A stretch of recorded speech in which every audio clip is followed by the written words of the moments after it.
नीलम गोरेंनी ठाकरे गटावर केलेल्या आरोपांनंतर संजय राऊतांनी जोरदार हल्लाबोल केला. मात्र टीका करताना राऊतांची जीभ घसरली. नीलम गोरे निर्लज्ज आणि विश्वासघातकी बाई आहे असा आरोप त्यांनी केला. तर लक्षवेधी लावण्यासाठी गोरे किती पैसे घेतात असाही सवाल संजय राऊतांनी विचारला. संजय राऊतांनी साहित्य संमेलनावरनं शरद पवारांवर देखील निशाणा साधला. शरद पवार हे संमेलनातील राजकीय चिखलफेकीला जबाबदार आहेत, त्यामुळे पवारांनी सुद्धा याबाबत बोलावं असं वक्तव्य करत संजय राऊतांनी नाराजी व्यक्त केली. पंतप्रधान नरेंद्र मोदींनी मुख्यमंत्री देवेंद्र फडणवीसांना कानमंत्र दिला. प्रशासनात पारदर्शकता, प्रामाणिकता, शिस्त आणण्यासाठी सर्वतोपरी प्रयत्न करा असा सल्ला दिला. दिल्लीतील शपथविधी दरम्यान मोदी आणि फडणवीसांमधील भेटीचा तपशील समोर आलाय. रवींद्र धंगेकर उद्या काही मोठा निर्णय घेण्याच्या तयारीत आहेत. त्यासाठी त्यांनी उद्या कार्यकर्त्यांची बैठक बोलावली आहे. कार्यकर्त्यांची चर्चा करून धंगेकर निर्णय घेणार आहेत. काँग्रेसमधील गटबाजीमुळे नाराज असलेले धंगेकर शिवसेनेत जाण्याची शक्यता आहे.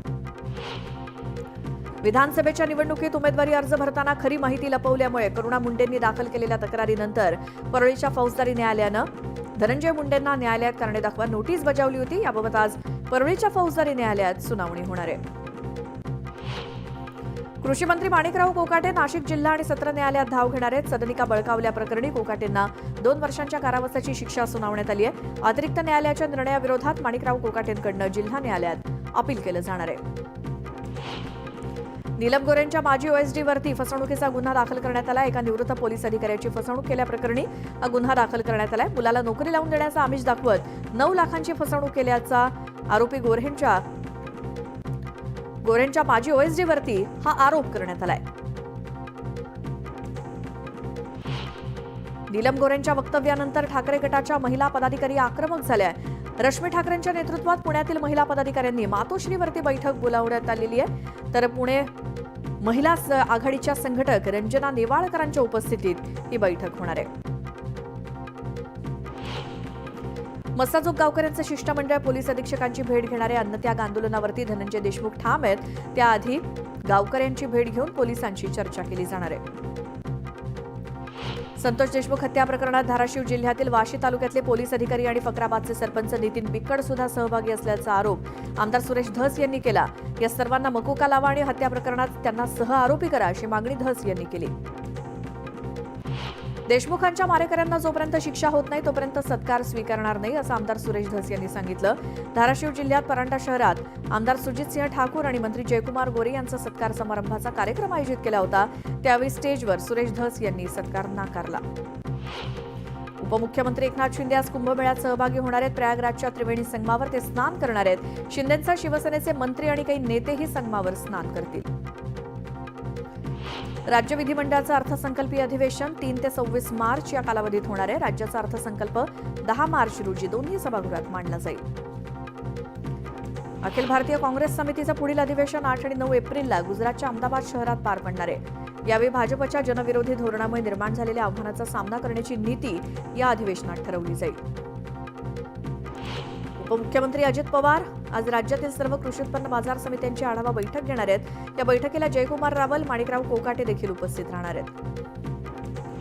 राज्यातील बाजार समित्यांच्या विविध विषयांसंदर्भात संवाद साधण्यासाठी आज पुण्यामध्ये बाजार समित्यांच्या राज्यस्तरीय परिषदेचं आयोजन करण्यात आलं. यावेळी सभापती, उपसभापती, संचालक आणि सचिव उपस्थित राहणार आहेत. बावनकुळेंनी महसूल खात्यातील अधिकाऱ्यांना चांगलंच धारेवर धरलं. यावेळी महसुली खात्यातील चांगल्या अधिकाऱ्यांना बदलीसाठी मुंबईला येण्याची गरज नाही. वशिला आणि शिफारशीवरून यापुढे बदली होणार नाही असा थेट इशाराच त्यांनी दिला. राज्याचं वाळू धोरण सोमवारी जाहीर होणार आहे अशी माहिती राज्याचे महसूल मंत्री चंद्रशेखर बावनकुळेंनी दिली. सरकारनं वाळू संदर्भात अद्याप कोणतेही धोरण जाहीर केलेलं नसल्यामुळे मोठ्या प्रमाणात अवैध वाहतूक सुरू आहे. या सर्व बाबींचा विचार करून वाळू धोरण तयार केलंय. जगभरात लठ्ठपणाची समस्या मोठ्या प्रमाणात वाढली आहे. त्यामुळे पंतप्रधान मोदींनी देशवासियांना लठ्ठपणावरती मात करण्यासाठी खाद्यतेलाचा वापर 10% कमी करावा असा आरोग्यमंत्री दिलाय. शिवसेनेचे उपनेते ज्ञानराज चौगुले यांनी लातूरमध्ये प्रमुख पदाधिकाऱ्यांचा शिवकार्य अभियानाचा आढावा घेतला. लातूर जिल्ह्यासाठी शिवकार्य संपर्क अभियानासाठी त्यांची निवड झाली आहे.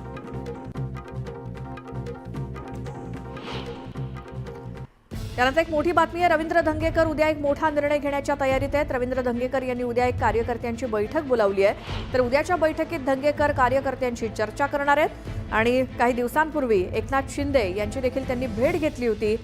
गेल्या 2 दिवसांपासून धंगेकर यांच्या सोशल मीडिया पोस्ट सुद्धा चर्चेत आहेत. काँग्रेसमधल्या नाराजीमुळे माजी आमदार धंगेकर शिवसेनेत जाण्याची शक्यता आहे. धंगेकर हे पुण्यातील कसबा विधानसभा मतदारसंघाचे काँग्रेसचे माजी आमदार आहेत. त्यामुळे काँग्रेसचा हात सोडून ते शिवसेनेत प्रवेश करणार का हे आपल्याला उद्या कळेल.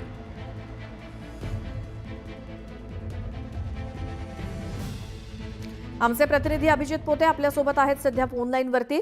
अभिजित, रवींद्र धंगेकर यांचं उद्या एक मोठा निर्णय होण्याची शक्यता काय असेल, तो काय अंदाज आणि काय उद्याच्या घडामोडी? नक्कीच आपण पाहतोय की कसब्याचे काँग्रेसचे माजी आमदार रवींद्र धंगेकर मोठा निर्णय घेण्याच्या तयारीत असल्याच्या बातम्या आपण गेल्या काही दिवसांपासून खरं तर ऐकत आहोत, चालवत आहोत.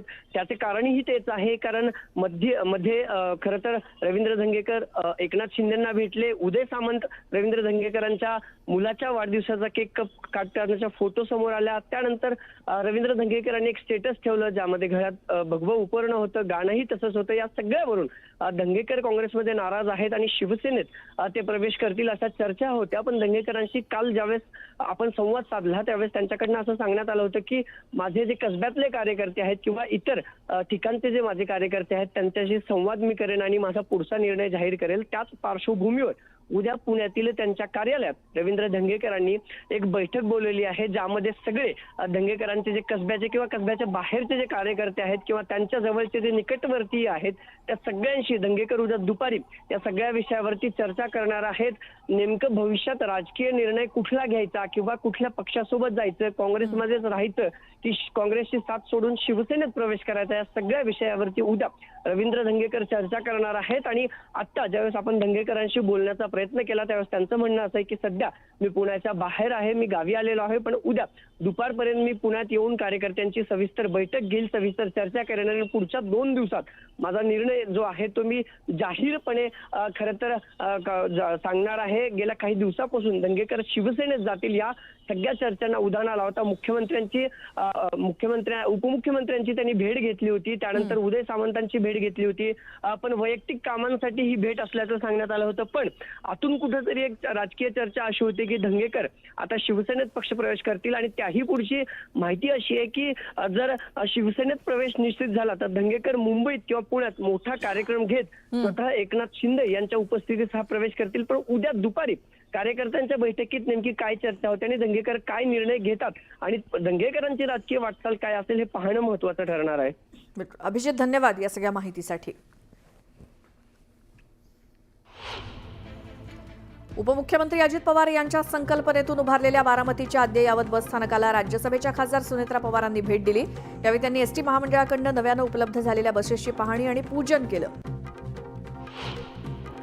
महाशिवरात्री निमित्तानं मध्य प्रदेशातील चौरागड त्रिशूळ यात्रेची जोरदार तयारी सुरू आहे. नागपुरातील लाखो भाविक मनोकामना पूर्ण झाल्यानंतर महादेवाला त्रिशूळ अर्पण करतात. याच निमित्तानं नागपुरात त्रिशूळ विक्रीतनं लाखोंची उलाढाल होतीये. पुणे जिल्ह्याच्या खेड तालुक्यातील भोरगिरी किल्ल्यावर असणाऱ्या प्राचीन लेण्यांमध्ये 1100 वर्षे जुनी कातळ शिल्प आढळली. लेण्यांच्या भुईवर कोरलेल्या या पुरातन कातळ शिल्पांचा पुरातत्व विभागाकडून अभ्यास सुरू आहे.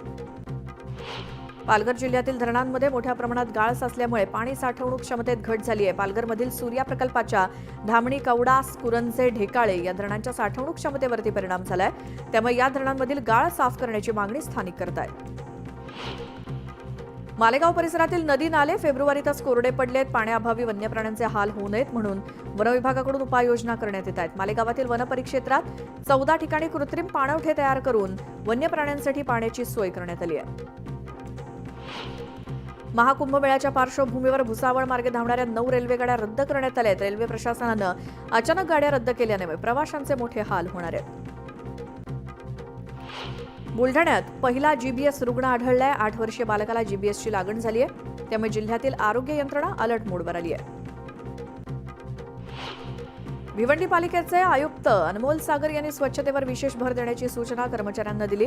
पालिकेच्या सर्व 5ही प्रभाग समित्यांमध्ये विशेष औषध फवारणी केली जाणार आहे.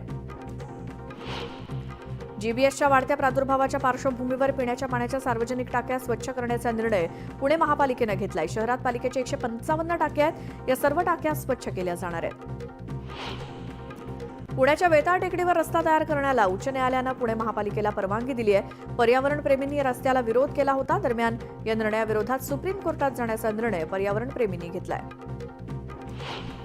पुणे जिल्ह्यातील 76% बालकं कुपोषणमुक्त झाल्याची माहिती समोर आली आहे. पुण्यात कुपोषित बालकांसाठी ग्राम बाल विकास केंद्र सुरू करण्यात आली होती. या केंद्रात दाखल झालेल्या 544 कुपोषित बालकांना योग्य आहार दिल्यानंतर त्यातील 364 बालकं कुपोषणमुक्त झाली आहेत.